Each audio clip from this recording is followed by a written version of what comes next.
Pero lo interesante de esto, lo que les quería mostrar, chicos, es que hay otras técnicas también de lo que es aprovechamiento de uso racional de la energía. Por eso les mostré el tema de la temperatura del caño de escape. O sea, con 500 y pico grados centígrados es muy fácil aprovechar la energía.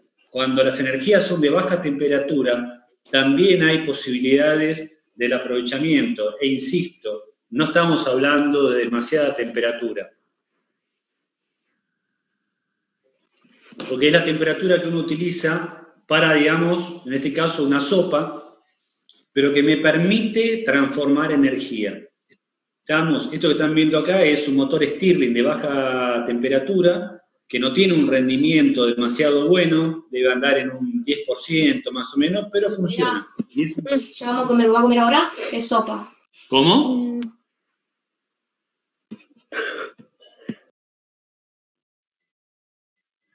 ¿Cómo? No te escuché. No, era alguien que tenía el micrófono abierto, Juan. Está. Bueno, les decía, de ahí más o menos lo pueden ver el funcionamiento. Les voy a insistir, es un equipo de bajo rendimiento, pero que funciona. Como yo siempre digo, no tienen que a veces matarse por la máxima eficiencia, sino elementos que pueden llegar a funcionar. Yo acá tengo la capacidad de convertir una carga térmica de baja temperatura en movimiento mecánico. Y a partir de ahí bombeen agua, lo que quieran. Obviamente que es un motor que tiene muy baja potencia, ¿tá? Porque si yo esto lo freno con el dedo, lo voy a estar frenando, pero calculen que es un modelo chiquitito, experimental, y que ven que funciona. Eso es lo más interesante, como siempre les digo. O sea, busquen y piensen en otras alternativas. ¿Tá? Con ese calor que están emitiendo, hagan algo, muevan, generen. No se queden solamente con lo que estamos acostumbrados a ver y a trabajar. Esto funciona por la dilatación del aire que se produce en la parte de abajo, y cuando este aire que está abajo pasa arriba, toca la zona fría, se contrae y eso le permite al desplazador cambiar de posición. O sea, cada vez que este pistón sube o baja, yo en este caso lo que estoy haciendo es que todo el aire que está abajo se está calentando, se está dilatando y está levantando presión. Esa presión hace que el pistón de trabajo levante presión, se mueva. Cuando sube, el pistón desciende. Entonces, todo el aire que estaba caliente pasa a la parte de arriba, se enfría, se contrae y vuelve a funcionar. Y ahí, con el calor remanente que quedó acumulado en el aluminio, es suficiente para que el motor por un ratito más siga funcionando. O sea, esto es tecnología súper sencilla. Se dan cuenta que son dos rodamientos, un par de pistoncitos, un desplazador que está hecho en este caso con goma pluma, como lo pueden ver ahí, y suficiente para que funcione un aparato mecánico. Espero que los haya despertado un poquito. De todas formas, la sopa me la voy a seguir tomando. Chicos, preguntas que tengan con lo que venimos hablando ahora en serio. Seguimos trabajando.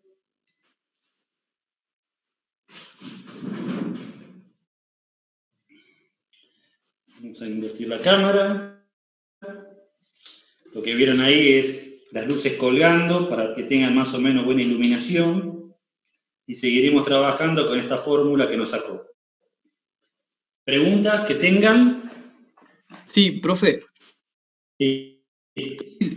Con esa fórmula, habías dicho que esa formulita era para sacar, digamos, la energía que llevaba el aire. Pero después dijiste que eso ya era watt. ¿Eso no sería potencia?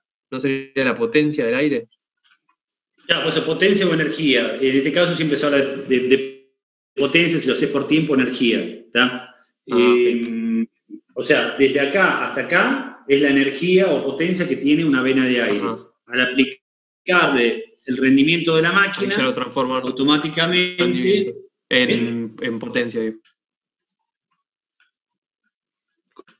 ¿Cómo? No, está bien que ahí al aplicarle el rendimiento, ahí me da el bien... No, o sea, esto es potencia de la vena de aire. Sí. ¿Está? Cuando vos le aplicás el rendimiento de la máquina, con lo cual lo vas a convertir, tenés el rendimiento, la potencia en el eje de la máquina. Ah, claro, qué boludo, sí.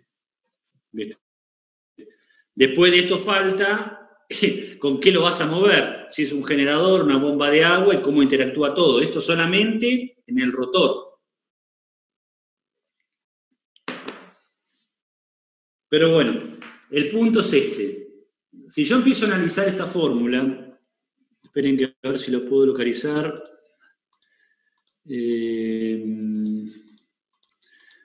Un segundo que lo voy a localizar en mi máquina. Aquí está.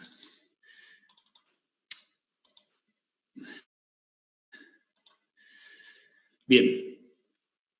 En definitiva, supongamos que la velocidad del viento es una constante, ¿está? Porque siempre es el mismo.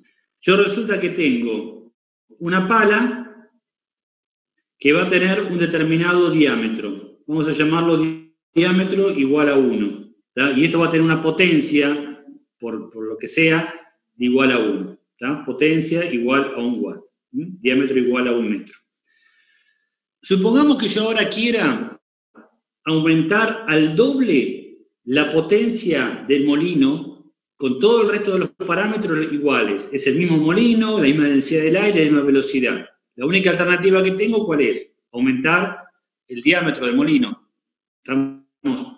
Y si yo quiero obtener el doble de potencia, ¿a cuánto tiene que aumentar el diámetro? Intuitivamente uno que dice, el doble. No, porque esto es diámetro al cuadrado. Por lo tanto, lo que yo tengo que aumentar es la superficie al doble. Y en estas cosas, digamos, ¿por cuánto tengo que aumentar el diámetro para que, digamos, la superficie barrida sea igual a 2? ¿Se acuerdan?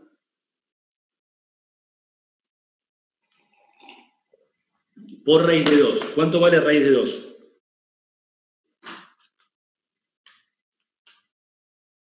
1,41. Es decir, si yo acá me voy a 1,41, la potencia va a ser igual ahora a 2 watts. Y si yo quiero volver a incrementar el doble de potencia, ¿qué hago? Multiplico esto por 2, ¿y a cuánto me voy a ir? A un diámetro igual a 2 metros, ¿está? 1,41 por 2, y ahora me voy a ir al doble de potencia, a 4 watts. Y así podemos seguir toda la noche. Lo voy a hacer con uno solo más. Si yo quiero aumentar al doble de potencia, no me da la hoja, pero lo van a entender. ¿Cuánto se tiene que ir ahora el próximo diámetro? 1,4 por 2 sería igual a 2,8 metros, y ahora la potencia se fue a el doble, a 8 watts. Es decir, ¿cuánto medía la pala acá? Acá medía 0,5 metros. Acá, ¿cuánto medía? 0,7. Acá mide 1 metro y acá mide 1,4 metros. Entonces, yo cuando arranqué con este ejemplo tenía un molinito que la pala medía medio metro. La realidad es que fabricar una pala de 1 metro o de 70, perdón, una pala de medio metro o una pala de 70 centímetros es la misma plata, porque yo no lo agrando nada. Y entre fabricar una pala de 1 metro y hacerla del doble, que pasa a ser 1 metro, tampoco es casi nada. La diferencia es que acá yo tenía 1 watt y yo acá tengo 4 watts. ¿Estamos? Y si gasté un poquito más y la llevé a una pala de 1,4 metros, voy a tener 8 veces más de energía. Entonces, conceptualmente, ¿qué quiere decir esto? En máquinas de pequeña potencia, ¿tá? Porque no es lo mismo hacer este razonamiento de 1 metro a 1,40 metros que hacer este razonamiento entre 100 metros y 140 metros. Son dos formas totalmente diferentes de analizar.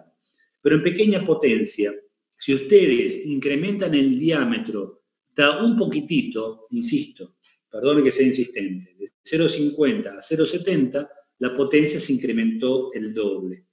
Entonces, en pequeñas potencias, a veces, no hay que mirar tanto el rendimiento. Y es por eso que en molinos chiquititos, el molino tipo Savonius, ¿tá? Que es este que mostré al principio, o el multipal americano, funcionan bien, porque por más que estos equipos tengan bajo rendimiento, si ustedes incrementan un poquito más el radio o un poquito más la superficie barrida, resulta que tienen mucha mayor cantidad de potencia.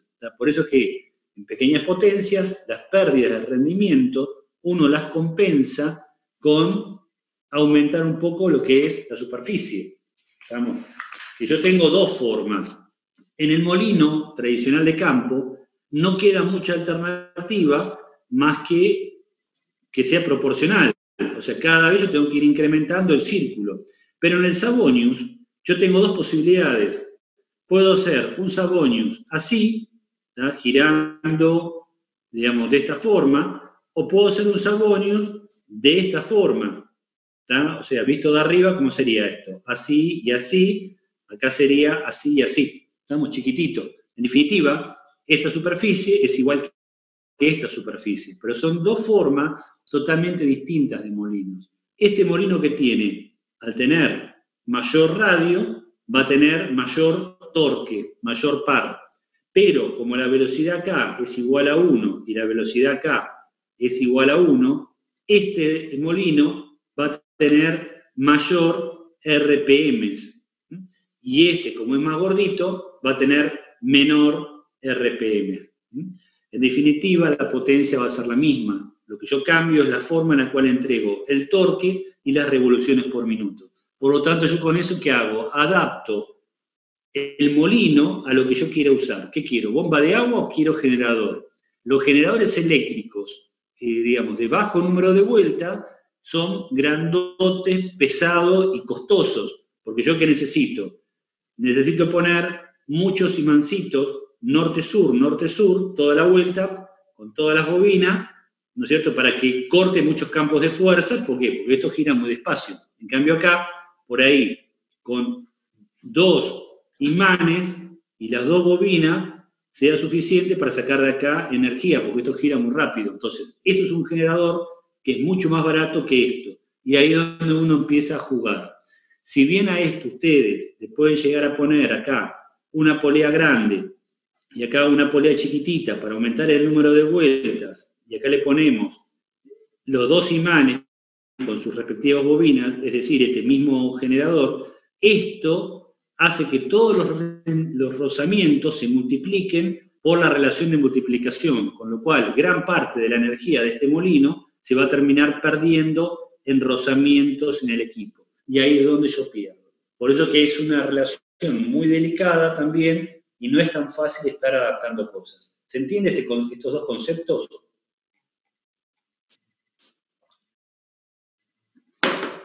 Sí, sí, profe. Bien. Un segundo que miro el chat. Todo ok. Bien. Vamos a volver a pedir entonces eólica y vamos a ir nuevamente al PowerPoint.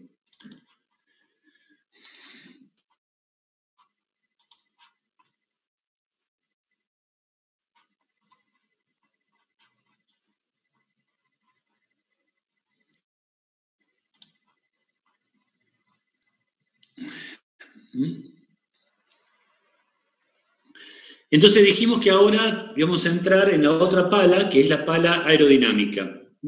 O sea, eso es el perfil típico de un avión, que fíjense que hay un movimiento que es totalmente laminar, y a medida que yo voy cambiando la posición de ese perfil, comienza a aparecer inmediatamente una turbulencia en la parte posterior.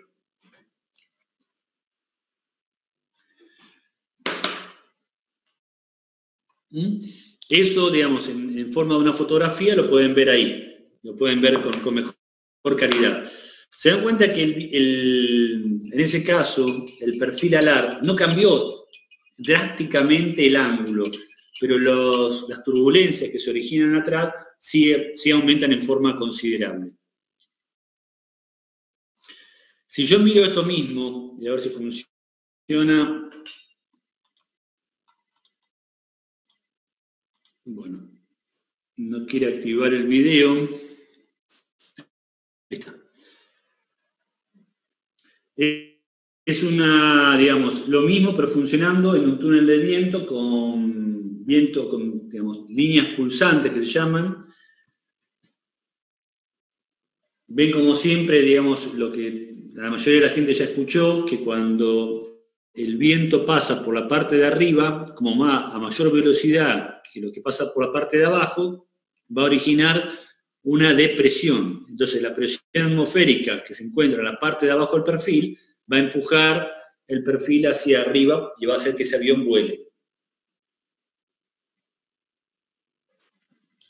Va lento para que se note bien cómo llegan las dos corrientes de aire en diferentes tiempos. Entonces, incrementamos el ángulo de ataque. Ven que el perfil se mantiene totalmente laminar hasta que pasa un punto crítico y donde pasa ese pequeño ángulo comienza a producir la turbulencia en la parte posterior. Ahí ya, digamos, el avión no podría volar bajo ningún tipo de posición y se llama stall. O sea, empezamos a caer.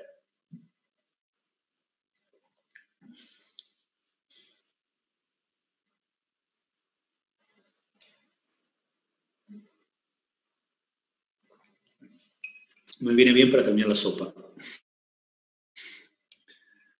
Que aunque no lo crean, ya se estaba enfriando, porque no estaba tan caliente.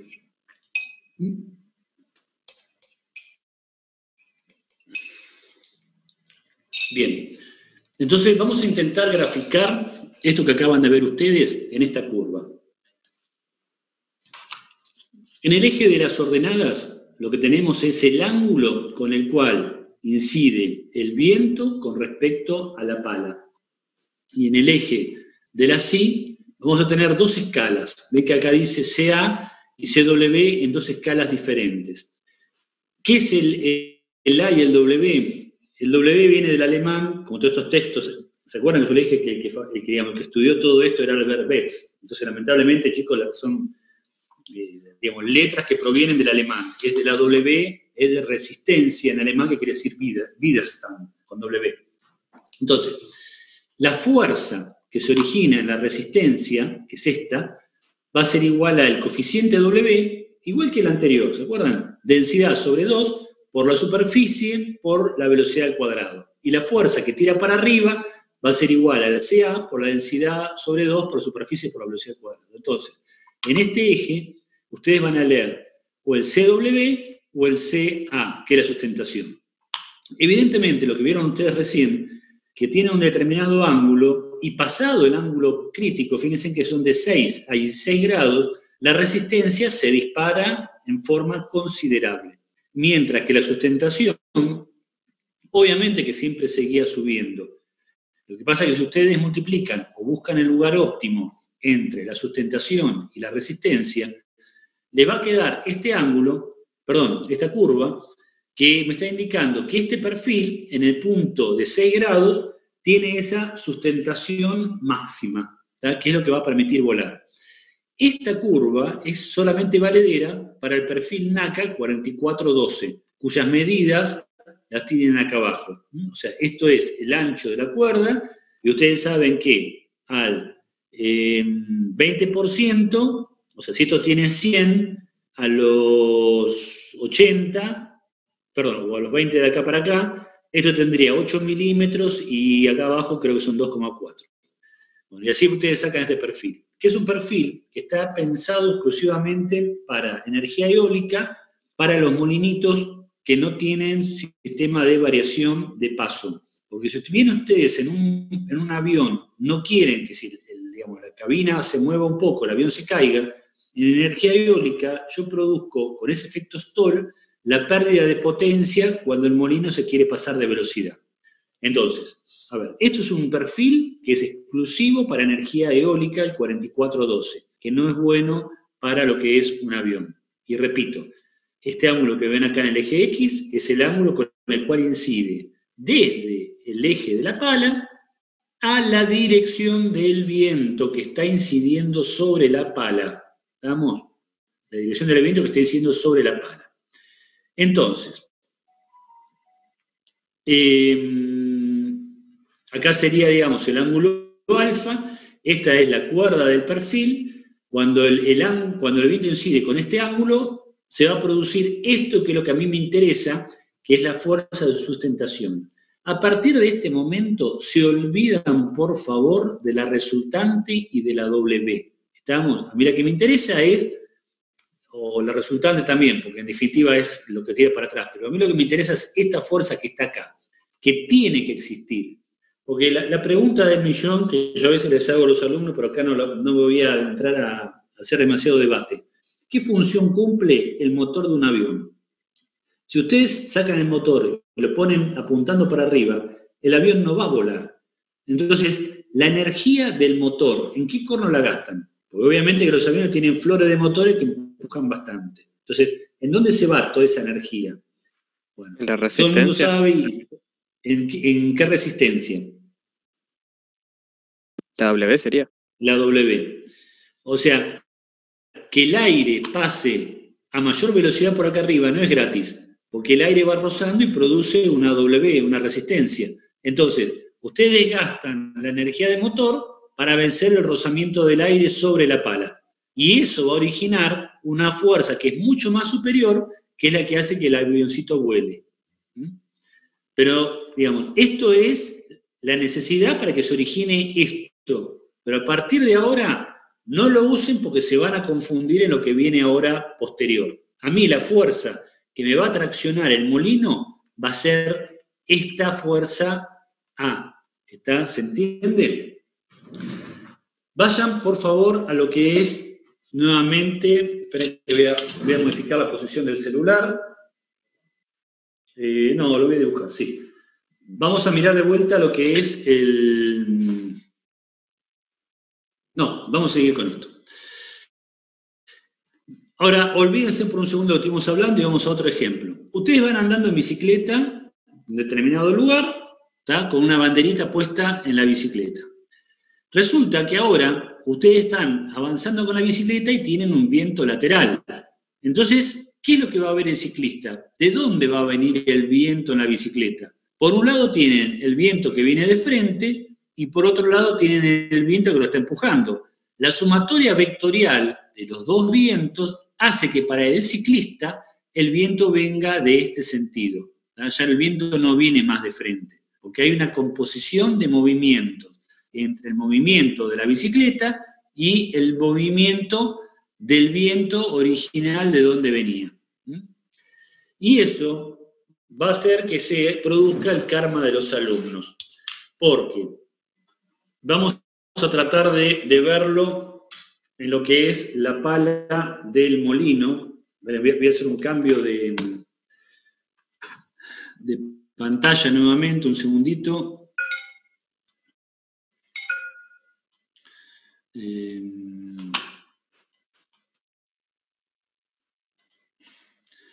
Vayan por favor nuevamente a lo que es el celular.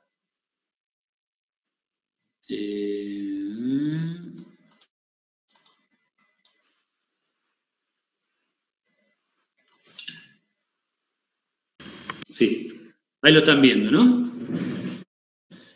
O sea, cuando uno les pregunta, esperen que voy a levantar un poquito más el teléfono. Y vamos a conectar.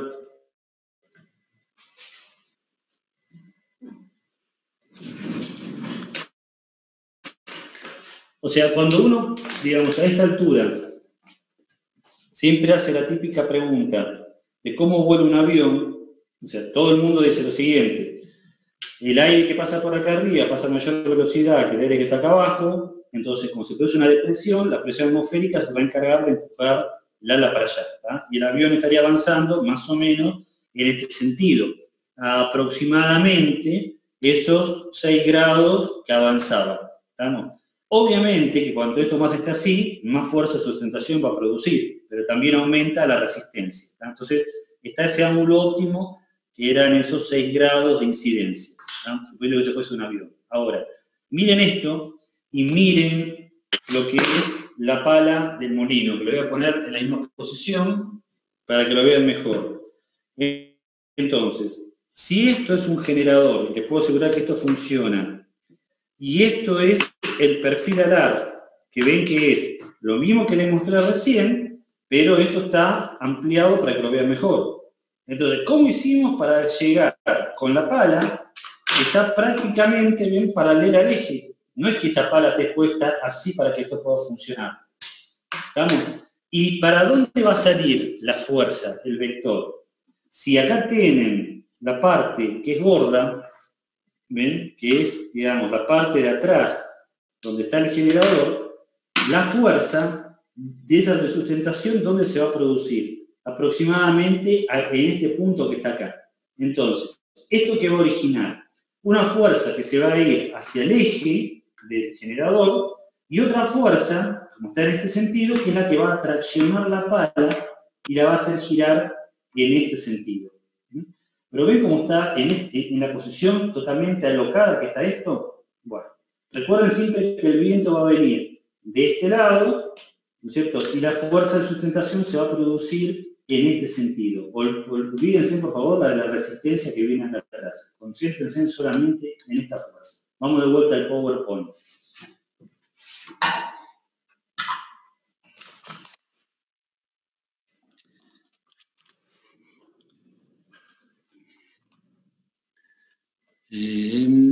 Funcionamiento.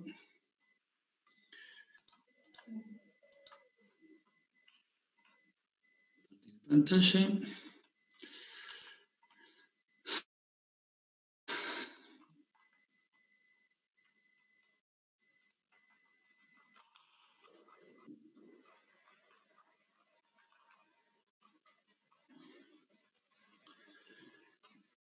Que eso es lo que ustedes van a ver representado en esta transparencia. Observen que la pala, digamos, la parte gordita, está hacia atrás, a donde estaría el generador. De la parte de adelante es donde viene el viento incidente. Ahora, resulta que esto da vuelta en aquel sentido, para aquel lado.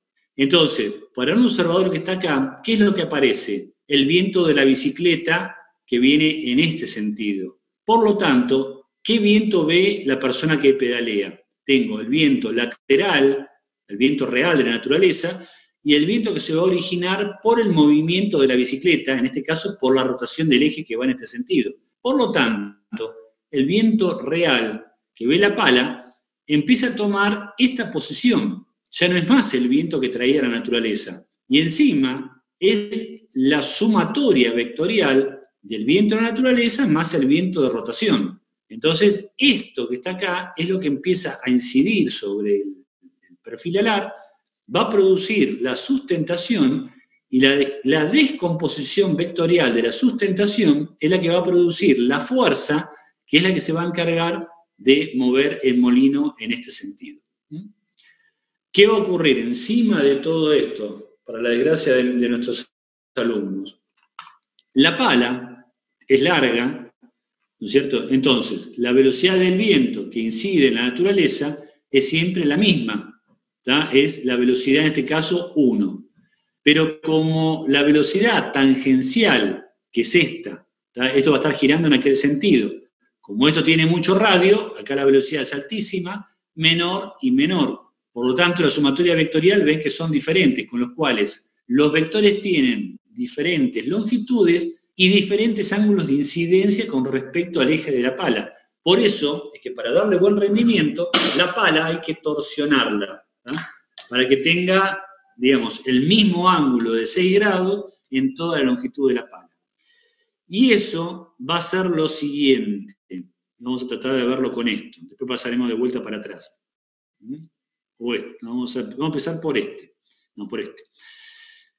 Cuando la pala está detenida, uno lo que hace en las que son de pala de paso variable, uno lo que hace es gira la pala en tal posición que el viento incida en esos 6 grados con respecto al eje, entonces va a producir una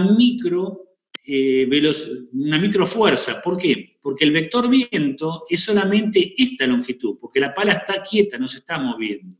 Una vez que el molino comienza a girar, uno comienza a rotar la pala y la lleva a esta posición.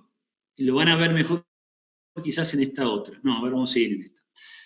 En este momento, como esto está girando para aquel lado y el viento viene de acá, en realidad el viento resultante comienza a entrar ahora con respecto al eje de la pala en una nueva posición angular, hasta que llega a la velocidad nominal, donde la velocidad de rotación que va para aquel lado es altísima. Entonces, el viento de la naturaleza se mantiene en este vector, pero el viento, debido a la rotación, toma esta distancia, ¿tá? Que en este tipo de máquinas es 7:1 la relación entre esto y esto. Entonces, el viento efectivo, que es el que va a mover la pala, ven, comienza a incidir a 6 grados con respecto a este eje. Va a producir la sustentación, y esta fuercita que ven acá es la que se va a encargar de producir el torque que va a hacer girar la pala en aquel sentido, ¿tá? O sea, siempre el viento tiene que ir en contra de cómo se está moviendo la pala. Y después, si yo quiero parar el molino, lo que hago es inclinarlo. Vamos a ver ahora, en el caso que yo tenga una pala de un molino fijo, porque no todos los molinos yo regulo la posición angular. Cuando el molino está en el momento de arranque, como acá tengo un borde filoso y acá tengo una curva, por el efecto Magnus, comienza a pasar el viento y comienza a producir una micro depresión acá que comienza a jalar esto en este sentido. Por eso es que esto no tiene torque. ¿Vieron las primeras curvas que yo les dije que este tipo de molino no tiene casi posibilidad de arrancar? Porque no tiene nada que lo haga moverse.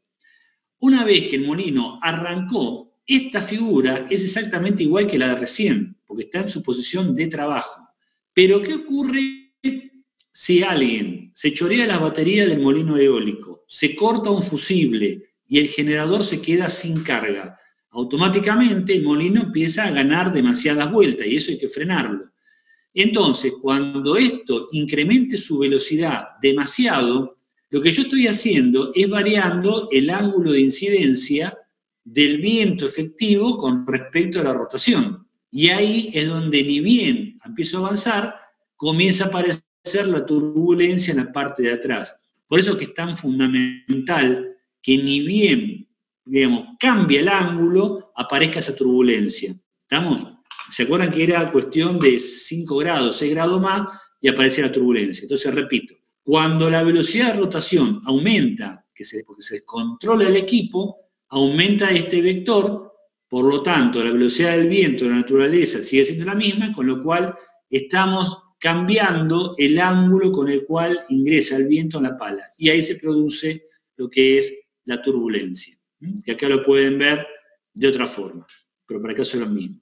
Entonces, todo eso va a hacer que la pala tenga diferentes rendimientos.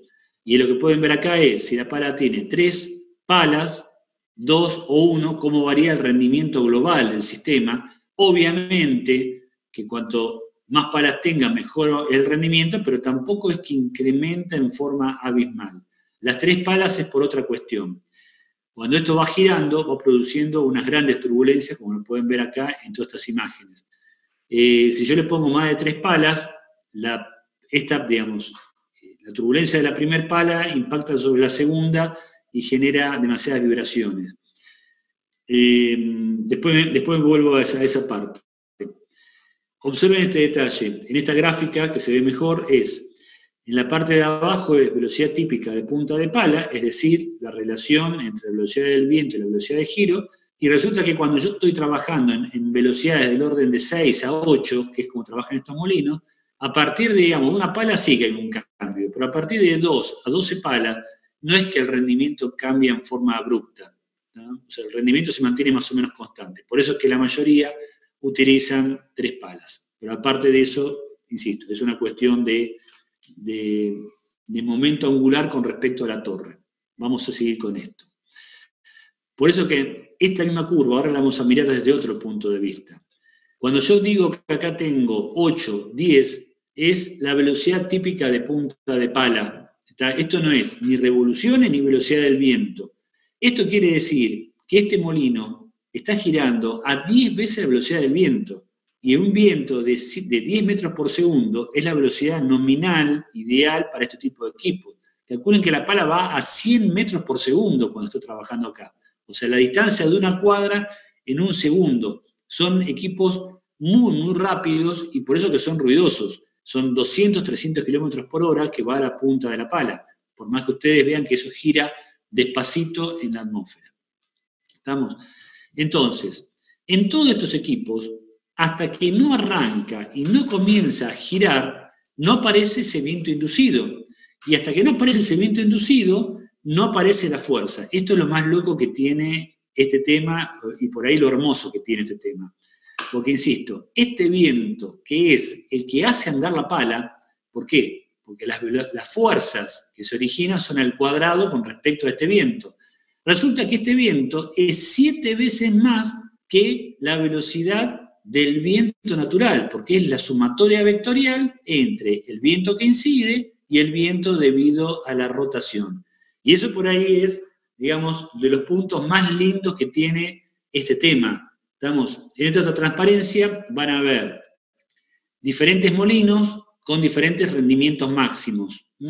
Ven una copa de un anemómetro, 0,15, 0,27, 0,47, y en esta otra van a tener la mayoría de los molinos con su rendimiento máximo. ¿Ven? El Savonius 0,15, cuando está abierto 0,25, los molinos tripalas máximo 0,47, y estos otros modelos que se los mostré, que son ideales desde muchos puntos de vista, por ejemplo 0,40, pero mecánicamente no aguanta, y estos que, bueno, tienen otro tipo de problemas. Esto me lo guardo para la clase que viene. Porque vamos a iniciar la clase haciendo, digamos, un pequeño repaso de la estructura vectorial, y después vamos a terminar acoplando eso a un generador, que ahí viene otro dolor de cabeza, y después vamos a tener que estudiar todo lo que sea la parte del recurso eólico, que ya creo que hoy no llegamos. ¿Alguna duda que tengan?